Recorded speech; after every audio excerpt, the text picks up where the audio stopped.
Welcome to part 2 of making watermelon brandy.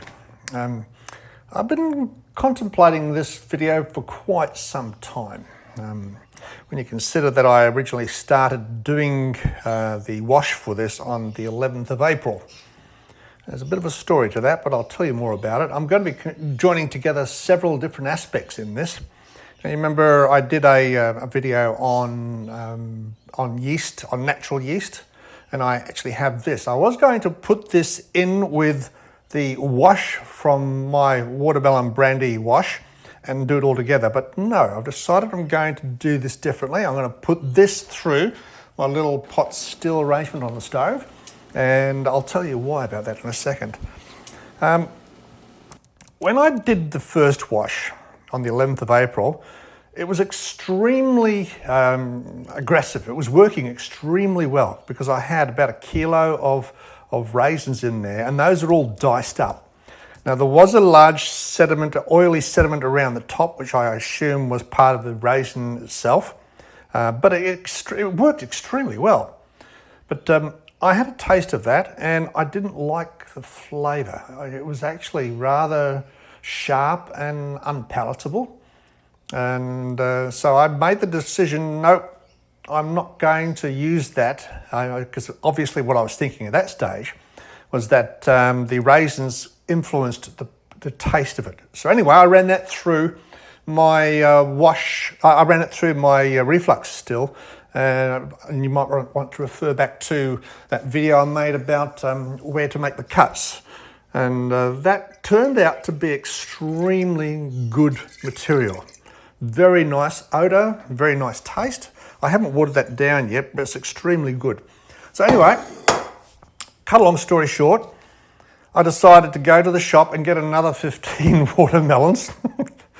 It was a big procedure to get this video out. So I was determined. I wanted to make sure this all came out with a reasonable degree of success. So I went and got another batch of watermelons, and I put forward a second wash on the 25th of April. Now keep in mind, we're now into June, so it has been a long time coming. But that second wash that I started off with a specific gravity of 1114, which is about 15% potential ABV. Now it ended up at 1020, which is 2.5%. Now that equates to 12.5% potential ABV in the wash. And the only reason why I made that cut before it actually completely ate up all the sugars because it was taking too long. And I wanted to get this video out. So anyway, that being said, I had a message from Timothy Tuttle. I'm going to put it up on the screen now. And he did the same thing last fall, and he was very disappointed. The spirits smelled and tasted like the green watermelon rind. And they said the taste is not pleasant. Well, I then started wondering about, okay, the first wash that I did, it wasn't pleasant. So I decided, okay, I'm going to redo that as in reflux and just take all the flavour out of it. But I decided, well, what if there is an element of being hopeful here? What if there's an element of truth in what Timothy says, but there's also a wish that it's going to be flavoursome? So I've decided I'll put this. This is the wash from the wild yeast batch that I did. I'm going to put that through my pot still, and when it comes out, I'll have all the individual containers. So I'm then going to be able to sniff and taste those. And I think what I'll do is I'll come back to you after I've done that, and that's going to indicate what I'm going to do with this, whether I'm going to put this through a pot still or whether I'm going to put this through a reflux still. So I'll come back to you as soon as I've used my trusty U-Butte pressure cooker still over there, and I've got something to show you. Well, here's the results of the distill I've just done. Now, the main ingredient for that was the results of my wild yeast experiment, which I had 5 litres of fermented material that was basically ex-watermelon, and had an unusual, if you want to go and have a look at the video, I'll give you a link below, because it had an unusual flavour, but it wasn't too bad. But that being said, I've now distilled it. I've got the results in front of me. Doesn't smell anything like watermelon. Really sad result. Does not smell anything like watermelon. So now the next question is does it smell or taste good enough to have on its own? These here are the results of 5 litres. It was a 10% alcohol by volume, so obviously you'd have about 5 to 6 100 ml containers. These are all 100 mils each. So having a sniff test, let's have a sniff test through these and try and identify the hearts. Strong acetone, 100 mils. Milder, it's got an unusual wet sock sort of smell. Reasonably neutral, but it's got an overtones of the flavour which I can smell and hear and could taste in the wild yeast result. That's getting towards a wet sock type of smell. That's getting rather unusual, not nice. That's weak, but no. That's the end of the run. So that's going, that was actually boiling. That's, majority of that will be water. So this one here would definitely be the hearts. I'm going to give it a taste. Only a little bit, and I'll probably spit it out, but still.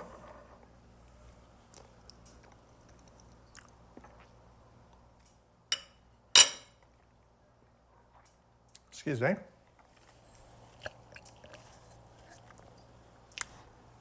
Oh, I need to have a mouth freshener. It tasted terrible. After all that time, my watermelon brandy experiment is a fail. Oh, God, it tastes terrible. Not a complete fail, because I did plan for this. Oh, jeez. All right. Let's get back on track. I boiled up 5 litres to get this. All right, that was at 10% alcohol by volume. This is around about 12.5% alcohol by volume. I'm going to boil that up, but I'm going to put it through a reflux column.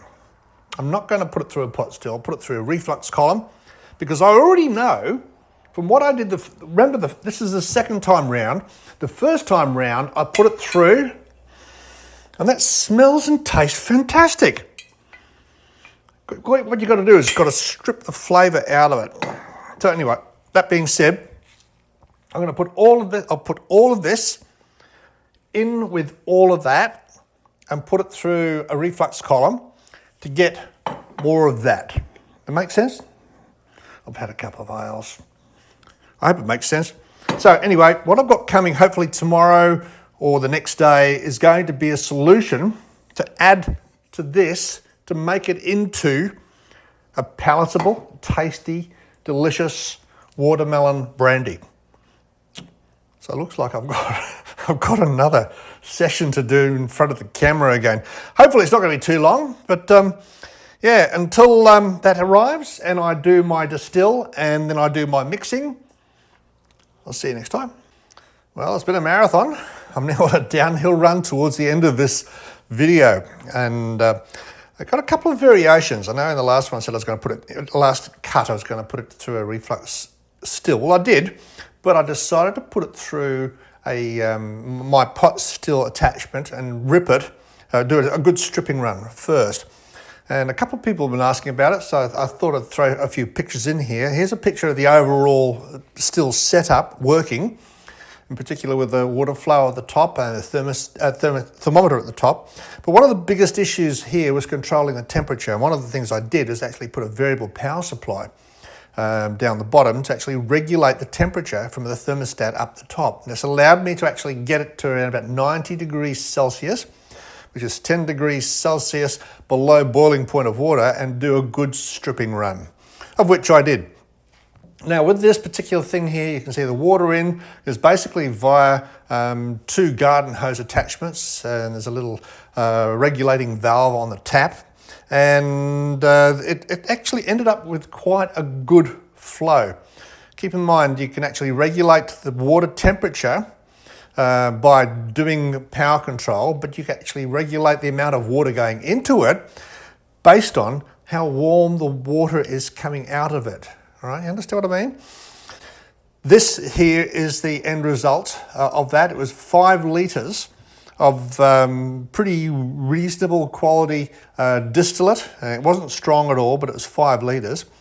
And that's the 5 litres that I actually put through the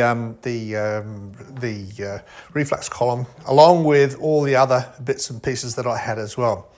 Now, cut a long story short, at the end of the day, this is the product which was basically the end result of everything I did through all of that watermelon mayhem. But this here is the results of that run through the reflux column after I did the stripping run. It came in pretty good. It came in at 94% ABV, or around about 188% proof. And when you actually look at that particular ABV, it's going to be just a little over 5 litres of end product, which is not bad. It's not bad at all. Now, I was going to actually mix this with some flavouring and give you a watermelon exit to this video, but no, I'm not going to. I'm going to wait until I've got probably another 5 litres of product here, and then I'll put 10 litres through my carbon filter, and then I'll actually do a separate video on adding flavours to different types of runs. So it's been a marathon. I hope you've enjoyed it. It's taken me 2 months of my life to complete.